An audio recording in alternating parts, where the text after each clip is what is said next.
All right, from the Little League World Series in 1991 to Yale to Harvard to two-term governor of Florida and possibly a 2024 presidential candidate, I was able to catch up with Ron DeSantis in his hometown on his own personal field of dreams, where this whole quest began. Take a look.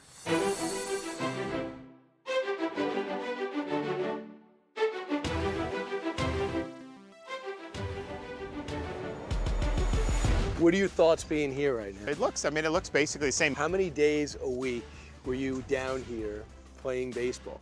Well, for our 12-year-old All-Star year when we went to the World Series, we were 7 days a week. This seems like a great place to grow up. We have the spring training home for the Toronto Blue Jays in Dunedin. And so when I was a kid in high school, that was our home field, not just for games, but for practices. And then I played in college for 4 years all around the country. I never played on a field better than my home field in high school. So if you like baseball, this is a great place to be. And then, of course, the weather. I went to college in New England, and it was so cold. Here, you play year-round. That was tough for you, right? Yes. We were able to get into the Little League offices. So these are the individual folks. And we're able to see these pictures. We don't see Ron, we see D.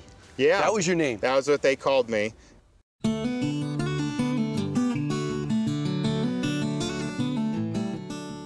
So at that time, there's 4 teams in the entire United States that make it to Williamsport, and we were one of the 4 right here in Dunedin, Florida. How did this guy can hit turn into a 4-year starter at Yale? I'd never been to New England in my life.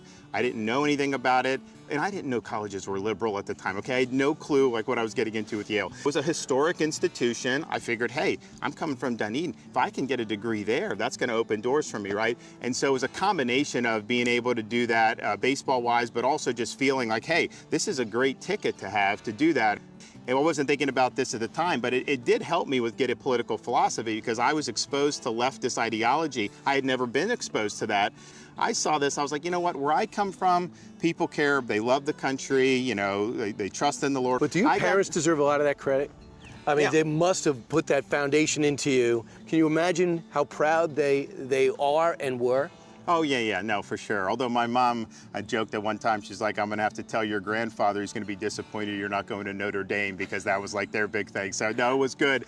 And it was definitely like a really, it was out of the ordinary for someone like me to be going there. Locker room gets you ready for the press, right? Because your teammates, if they like you a lot, they rip you all the time. The way you know that people like you is if they're making fun of you. So you really have concluded the press really likes you because they're always ripping you. Ron DeSantis is not just a Florida problem. He is a national crisis that is threatening freedom and democracy. DeSantis put on his smug face and defended his new bill at a presser. The press has helped me because they fight with me on these things. They sharpen you. And then I end up showing them that I'm right on it. Let's talk about what's next. You were at the Reagan Library, and it's the 40-year mark this month of Reagan's speech, Evil Empire speech. He labeled the Soviet Union an evil empire. They preach the supremacy of the state, declare its omnipotence over individual man, and predict its eventual domination of all peoples on the earth. They are the focus of evil in the modern world. Are they still? And is China to belong in that category too? China is our most significant military, strategic, and economic threat. We were closer to nuclear war then because if you had one misstep, both sides were hardwired and we had the mutually assured destruction, which we had to rely on to keep that. But the Soviet Union, they didn't have a lot of influence over our society. They had a relatively weak economy.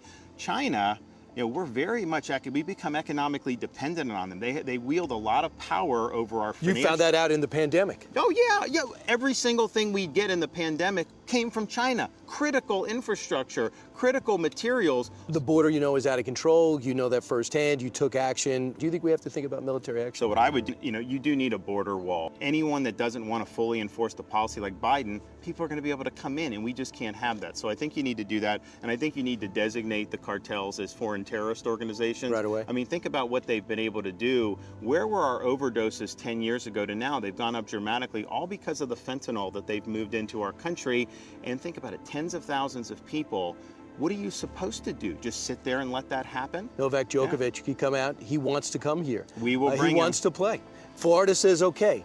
but the federal government says since he's not vaccinated, even though the pandemic's over, he can't play. And even though he's had COVID already, he's got natural immunity. Just the way they wrote the order, it may be that there's kind of a little loophole so we could bring him in from the Bahamas. So we're working on doing that. Here's the thing. I would do it anyways. You would put him on a boat in the Bahamas. If he's willing to get on a boat, we'll get him to Florida to be able to participate in the Miami Open. When you talk about you running for president, Tom Cotton came out and said, my kids are too young. I'm going to wait. Would that factor into your decision, your kids being young? Well, it's something we think about already as governor, because really their whole 6, 4, and 2 go back. We were governor for 4 years, so this is what they know. We're in a bubble. Now, granted, the president's is much different, but that's what they've kind of lived in. So we try to keep them grounded on it. We're winning big, big, big in the Republican Party. Trump at 71, Ron DeSantis at 10%. You watch President Trump come out and try to label you as a Paul Ryan, Jeb Bush type of Republican.